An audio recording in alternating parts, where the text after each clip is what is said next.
few Israelis understand the Palestinians as well as Yoni Ben Menachem from the Jerusalem Center for Public Affairs. We asked Yoni about the most recent speech of Mahmoud Abbas. I think you were the first man that actually, the first Israeli to actually interview Yasser Arafat, is that right?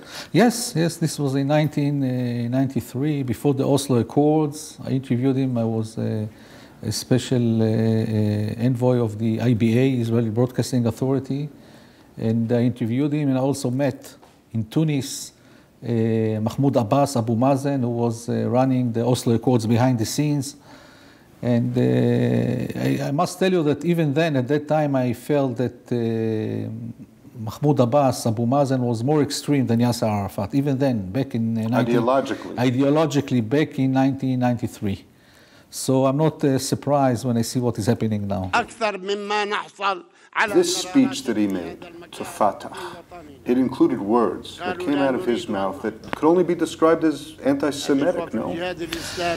Look, it's not the Fatah, it's the Central Council of the PLO. This is not only the Fatah faction, but all the factions of the PLO. And Mahmoud Abbas, Abu Mazen, was accused in the past that he is anti-Semitic, and he wrote, as you know, his PhD on the Holocaust, denying the Holocaust. So this is not surprising. This ideology of Mahmoud Abbas, we see the results of this ideology in what they are teaching in the Palestinian schools of the PA. Incitement. Yes, you cannot call it other than incitement, because, and this is a direct effect of what the leader thinks.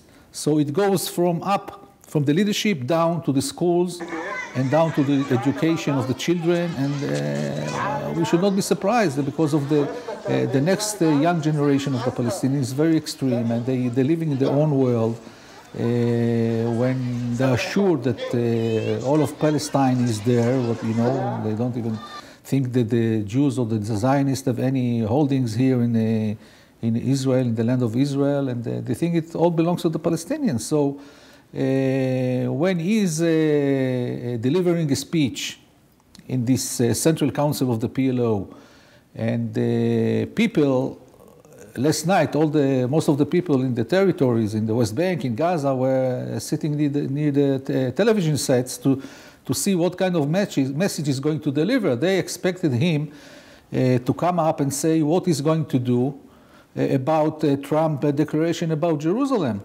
as the capital of Israel. And what they hear is at least an hour and a half of history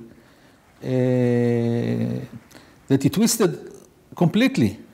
And he didn't have any message of peace, he didn't have any message of any solution to the Palestinians, and I think that most of the people were very disappointed when they heard the messages of Mahmoud Abbas in his speech.